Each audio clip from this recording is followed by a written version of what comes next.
Para mí la tecnología me produce pues, una gran emoción y una pasión por conocer lo desconocido.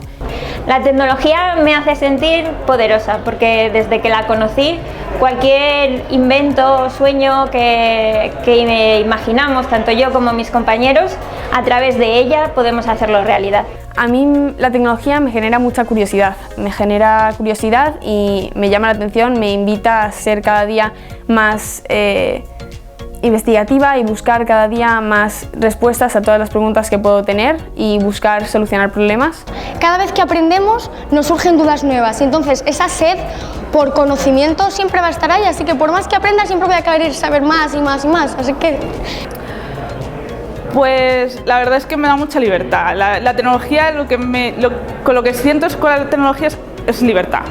A mí la tecnología me hace sentir emoción porque siempre estás creando cosas que no sabes qué va a pasar y luego acaban sorprendiéndote los resultados.